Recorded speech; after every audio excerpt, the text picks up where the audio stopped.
एक गांव में एक बड़ा साहूकार रहता था। साहूकार बहुत पैसे वाला था। आसपास के कई गांव में उसका बड़ा नाम था। लेकिन इस साहूकार को अपने पैसों का, अपने रुतबे का और अपने नाम का बड़ा ही घमंड था। वह अपने नाम को बनाए रखने के लिए बहुत ज्यादा सोचता था और बिना किसी की भावनाओं की कद्र किए वो सब करता था जो उसे लगता था कि करना चाहिए। साहूकार को कई सालों बाद एक संतान प्राप्ति हुई थी। साहूकार ने अपनी इस खुशी को मनाने के लिए अपने घर पर एक बहुत बड़ा कार्यक्रम रखा, जिसमें उसने आसपास के गांव के सभी श्रीमंत लोगों को और सिर्फ ऐसे रिश्तेदारों को बुलाया जो पैसे वाले थे। पास ही के गांव में साहूकार की खुद की सगी बहन भी रहती थी, क्योंकि इन दिनों उसकी आर्थिक परिस्थिति कुछ अच्छी नहीं थी। इसीलिए उसने अपनी बहन तक को इस कार्यक्रम के लिए नहीं बुलाया। साहूकार ने जिस कार्यक्रम का आयोजन किया था वह इतना भव्य था और इसके अलावा उसमें इतने प्रसिद्ध और श्रीमंत लोग आने वाले थे कि इस कार्यक्रम की चर्चाएं हर गांव में होने लगी। यह खबर उस साहूकार की बहन तक भी पहुंच गई। बहन को यह जानकर बहुत ज्यादा खुशी हुई कि इतने सालों बाद उसके भाई को आखिरकार संतान सुख प्राप्त हो ही गया। बहन ने सोचा कि भाई गलती से उसे इस बारे में बताना भूल गया होगा और अपनों को भला कोई न्योता देता है। भोली बहन ने अपने भाई के यहाँ उस कार्यक्रम में जाने की तैयारियां शुरू कर दी। जिस दिन वह कार्यक्रम था उस दिन बहन सुबह सुबह ही अपने भाई के घर जाने के लिए निकल पड़ी। रास्ते में अपने पुराने मैले कपड़े देख उसे ख्याल आया कि अगर किसी और के घर जाना होता तो मैं ऐसे कपड़ों में जाने की सोचती भी नहीं, लेकिन मैं तो मेरे अपने घर, मेरे मायके जा रही हूं। वहां मुझे ये सब सोचने की कोई जरूरत नहीं है। जैसे ही वह अपने मायके पहुंची, वहां का भव्य आयोजन देखकर वह बहुत खुश हो गई और उसे अपने भाई पर बहुत गर्व हुआ। वहां पर वह जल्दी से जल्दी अपने भाई को मिलकर उसकी खुशी में शामिल होना चाहती थी। वह तुरंत सीढ़ियां चढ़कर घर के अंदर प्रवेश कर गई। उसने देखा कि उसका भाई मेहमान के तौर पर आए सभी धनाढ्य और नामी लोगों का स्वागत करने में व्यस्त है।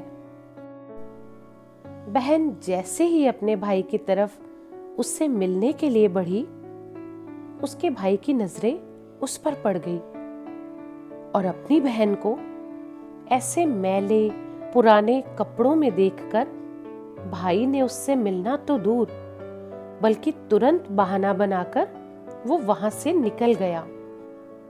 बहन ने सोचा, इतने लोगों में बेचारा अकेला भाई क्या क्या करे, जरूर उसे कुछ काम याद आया होगा, इसीलिए वो वहां से चला गया होगा। बहन बाद में अपनी भाभी से मिलने गई। उसकी भाभी ने उसका स्वागत किया और उसे खाना खाने के लिए आग्रह किया। बहन ने सोचा, ठीक है, पहले खाना खा लेती हूँ, फिर बाद में आराम से भाई से मिल लूंगी। तो बहन खाना खाने के लिए पंगत में बैठी। साहूकार भाई ने देखा कि अपने सभी धनवान मेहमानों के बीच उसकी गरीब बहन बैठी हुई है। सभी कीमती पोशाक पहने लोगों के बीच उसकी बहन, जो पुराने मैले कपड़े पहनकर बैठी थी, यह साहूकार से देखा नहीं गया। उसने अपनी बहन को अपने पास बुलवाया, बहुत भला बुरा सुनाया और उससे वहां से जाने के लिए बोला। बहन ने अपने सपने में भी नहीं सोचा था कि उसके साथ कभी ऐसा व्यवहार भी हो सकता है। और वह भी उसके खुद के मायके में। अपना अपमान होने के बाद बहन तुरंत अपने ससुराल घर जाने के लिए चल पड़ी। बहन इस बात को पचा ही नहीं पा रही थी कि उसके अपने भाई ने उसके साथ इतना बुरा व्यवहार किया। उसकी आंखों से आंसू नहीं थम रहे थे। रास्ते में उसे अपनी पुरानी दोस्त मिली।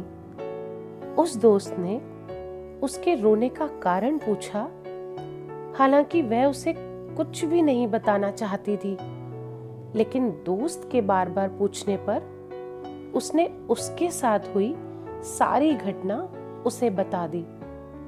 उसकी दोस्त एक समझदार महिला थी और काफी प्रैक्टिकल सोचने वाली थी।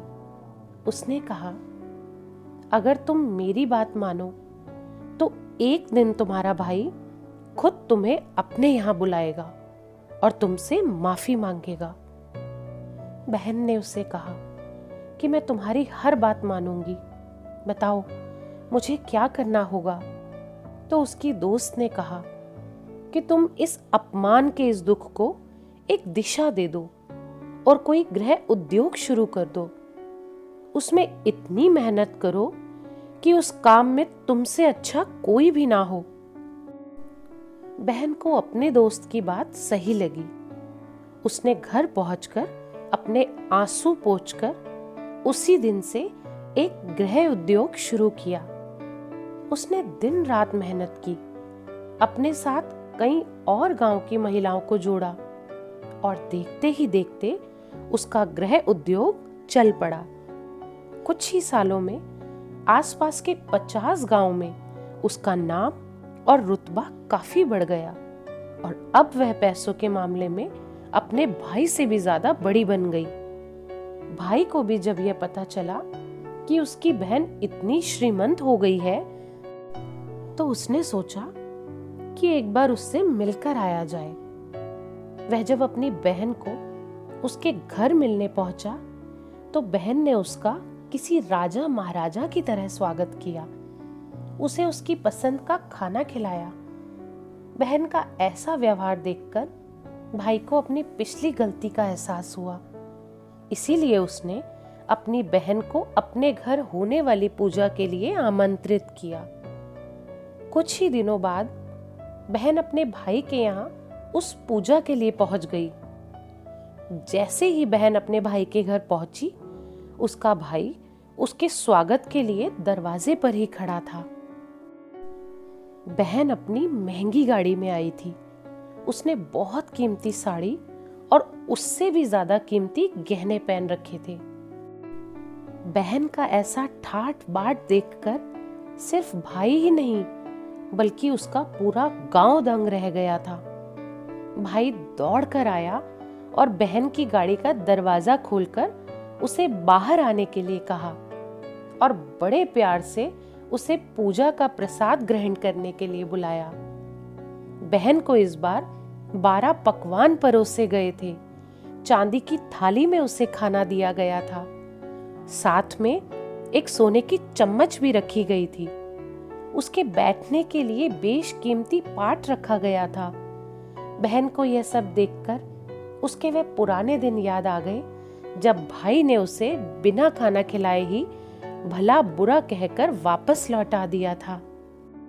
बहन खाना खाने के लिए तो नहीं बैठी, लेकिन उसने अपने सारे कीमती जेवर उतारकर उस थाली के सामने रख दिए और खाने में से कुछ निवाले उन गहनों पर रख दिए। बहन का ऐसा व्यवहार देखकर सभी हैरान थे। किसी को नहीं समझ में आ रहा था कि बहन ऐसा क्यों कर रही है। आखिर वह क्यों उन जेवरों को खाना खिला रही है। जब सभी ने उससे पूछा कि वह ऐसा क्यों कर रही है, तब बहन ने उनके सामने बताया कि आज जो उसका इतना मान सम्मान हो रहा है, वह दरअसल उसका नहीं, उसके इन्हीं कीमती गहनों और कपड़ों का हो रहा है। क्योंकि मैं तो अभी भी वही पुरानी साहूकार की बहन ही हूं। अगर कुछ बदला है तो वो मेरी परिस्थिति है, मेरे कपड़े और गहने हैं। भाई ने अपनी गलती का एहसास होने पर इस बार अपनी बहन के पैर पकड़कर माफी मांगी। बहन जो पहले भी अपने भाई से निस्वार्थ प्रेम करती थी, उसने अपने भाई को माफ कर दिया और उसे गले से लगा लिया। तो दोस्तों, पैसे हमारे जीवन को सरल बनाने के लिए हैं, जबकि रिश्ते जीवन में मिले किसी वरदान की तरह है। अगर उन्हें सच्चे मन से और निस्वार्थ भाव से निभाया जाए, पैसे खर्च हो जाएं तो आप बाद में भी कमा सकते हैं, लेकिन अगर रिश्ते खर्च हो जाएं या टूट जाएं तो दुनिया का सारा धन भी आपको उन्हें वापस नहीं दिला सकता। तो ये कहानी आपको कैसी लगी, कमेंट करके ज़रूर बताइएगा। और इसी तरह की और प्रेरणादायक कहानियाँ सुनने के लिए इस चैनल को सब्सक्राइब करें। धन्यवाद।